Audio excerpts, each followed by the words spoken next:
The mission was supposed to last 14 days. A navigation failure changed that. Not catastrophically. Not the kind of failure that makes the news with dramatic headlines. Just a quiet malfunction. 3 lines of corrupted code that left Commander Yael 260 million miles from the nearest human being. She had enough supplies for 300 days. Full life support, structural integrity confirmed. She had everything she needed. Except company. Except noise.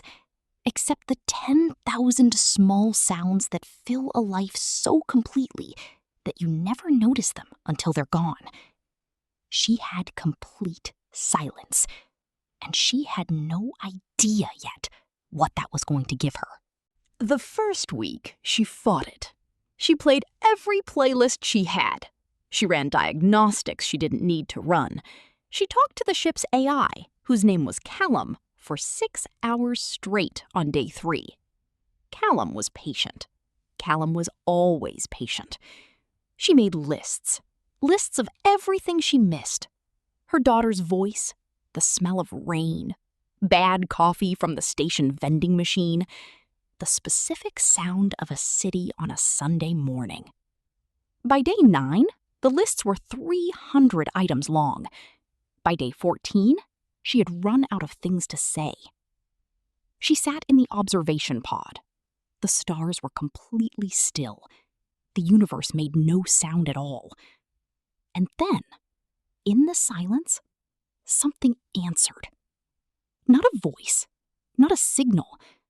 Something inside her that had been trying to speak for years and had never been able to get a word in. She began to notice things.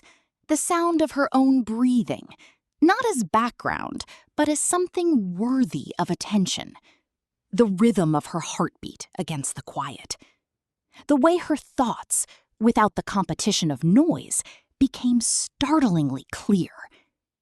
She started a journal. Not a mission log, not a report. A journal of realizations. The things that surface when the world finally stops interrupting. She wrote about her daughter in a way she had never spoken about her. She wrote about the choices she had made at 32 that she had never fully examined.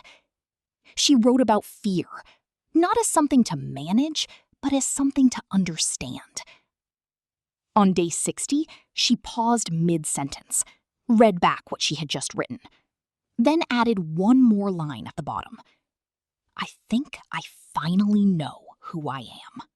Around day 100, she stopped counting days.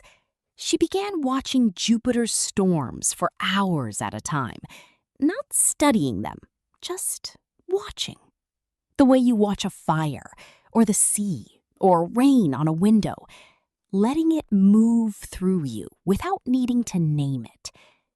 She mapped 17 new star formations visible from her position that had never been cataloged. She named them all after people she loved. She wrote letters, long, honest letters, to her daughter, her mother, her oldest friend, a colleague she had wronged in 2198 and never apologized to. She would never send them. She sent them anyway, in the only way available to her, by writing them so completely that the act itself became the apology. And somewhere around day 120, she understood something that she would spend the rest of her life trying to explain to people who had never been alone enough to feel it. Loneliness is the ache of missing others. Solitude is the peace of finally meeting yourself. They are not the same thing. The rescue ship arrived on day 281. The crew had prepared for a psychological evaluation. They had a counselor on board. They had protocols for this. They found Commander Yale sitting calmly at the observation window, watching a meteor shower with the focused attention of someone at a concert they had waited a long time to attend. She did not rush to the hatch. She finished watching. Then she stood. Then she went. The first crew member to reach her asked how she was.